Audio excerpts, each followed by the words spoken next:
नाज़रीन वाक़िया कंदासीं बरसाती ॿोॾि सबबि जोही ख़ैरपुर नातनशाह ऐं मेड़ता ख़तरो न ॾिठी सघियो आहे जंहिं सबबि हज़ारे माण्हुनि जी लॾलाण जारी आहे। सुप्रियो बंद ऐं सिम नाले खे लॻल घारे सबबि जोही ख़ैरपुर नातनशाह ऐं मेड़ता ख़तरो न डरियो आहे।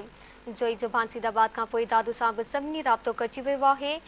MNB ड्रेन खे लॻल घारे जो पाणी दादू जोही रोड खे ओवरटॉप करणु लॻो आहे। ब्रेकिंग न्यूज़ आवाज़ सां शेयर कयूं पिया। बरसाती ॿोॾि सबबि जोही ख़ैरपुर नातनशाह ऐं मेड़ता ख़तरो न ॾिठी सघियो आहे जंहिं सबबि हज़ारे माण्हुनि जी लॾलाण जारी आहे। सुप्रियो बंद ऐं सिम नालनि खे लॻल घारे सबबि जोही ख़ैरपुर नातनशाह ऐं मेड़ता ख़तरो न ॾिठी सघियो आहे। जोही जो बांसीदाबाद खां पोइ दादू सां बि ज़मीनी राब्तो कटिजी वियो आहे। MNB ड्रेन खे लॻल घारे जो पाणी दादू जोही रोड खे ओवरटॉप करणु लॻो आहे जंहिं सबबि ॿोॾि जो पाणी चिंचाणी शाख़ सां टकराइजण खां पोइ जोही कॉलेज वटि पहुची वियो आहे। फाथल माण्हुनि खे कढण लाइ ॿेड़ी सर्विस शुरू कई वई आहे। ट्रांसपोर्ट न हुजण सबबि शहरियुनि जे महफ़ूज़ संदनि ॾांहुं मुंतक़िल थियण वारो वॾो मसइलो बणिजी वियो आहे।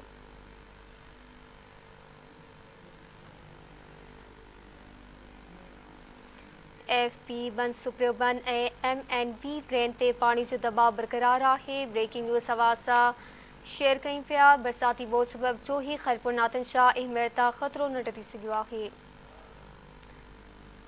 सुप्रियो बंद ऐं सिम नाले खे लॻल घारे सबबि जोही ख़ैरपुर नातनशाह ऐं मेड़ता ख़तरो न डरियो आहे। जोही जो बांसीदाबाद खां पोइ दादू सां बि ज़मीनी राब्तो कटिजी वियो आहे। MNB ड्रेन खे लॻल घारे जो पाणी दादू जोही रोड खे ओवरटॉप करणु लॻो आहे जंहिं सबबि ॿोॾि जो पाणी चिंचाणी शाख़ सां टकराइजण खां पोइ जोही कॉलेज वटि पहुची वियो आहे।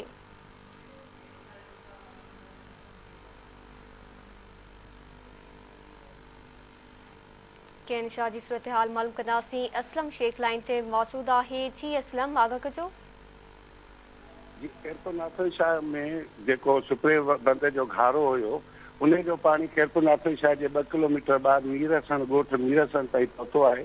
जॾहिं त गोज़े जो मौजूदु पाणी मथों खां फिरंदो ऐं कंडी चुखी वारे रोड खां थींदो सवे ॻोठ ॿोड़ींदो ख़ुदावा जे जेको आहे सो कड़ ताईं पहुची वियो आहे। जॾहिं त ख़ुदावा मुकमल तौर ते नाकारा बणियल आहे।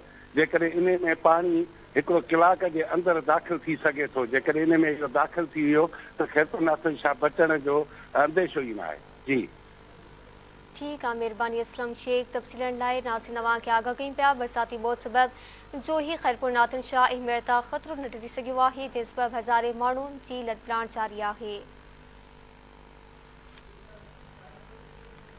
सुप्रियो बंद ऐं सिम नाले खे लॻल घारे सबबि जोही ख़ैरपुर नातनशाह ऐं मेड़ता ख़तरो न ॾिठी सघियो आहे। जोही जो बांसीदाबाद खां पोइ दादू सां बि ज़मीनी राब्तो कटिजी वियो आहे।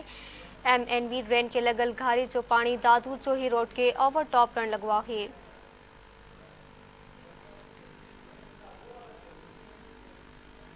फाथल माण्हुनि खे कढण लाइ ॿेड़ी सर्विस शुरू कई वई आहे। ट्रांसपोर्ट न हुजण सबबि शहरियुनि जे महफ़ूज़ संदनि ॾांहुं मुंतक़िल थियण वॾो मसइलो बणिजी वियो आहे। जोही ख़ैरपुर नातनशाह ऐं मेड़मा लॾलाण जो सिलसिलो जारी आहे।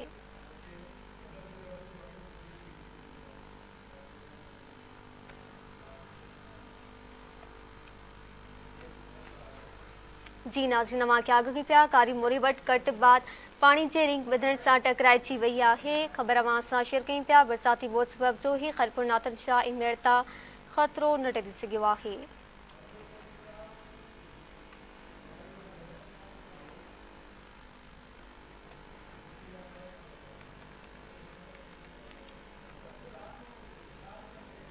MNB ड्रेन खे लॻल घारे जो पाणी दादू जोही रोड खे ओवरटॉप करणु लॻो आहे जंहिं सबबि ॿोॾि जो पाणी चिंचाणी शाख़ सां टकराइजण खां पोइ जोही कॉलेज वटि पहुची वियो। फाथल माण्हुनि खे कढण लाइ ॿेड़ी सर्विस शुरू कई वई आहे। ट्रांसपोर्ट न हुजण सबबि शहरियुनि जे महफ़ूज़ संदनि ॾांहुं मुंतक़िल थियण वॾो मसइलो बणिजी वियो आहे। जोही ख़ैरपुर नातनशाह ऐं मेड़मा लॾलाण जो सिलसिलो जारी आहे। FP बंद सुप्रियो बंद ऐं MNB ड्रेन ते पाणी जो दबाव बरक़रार आहे।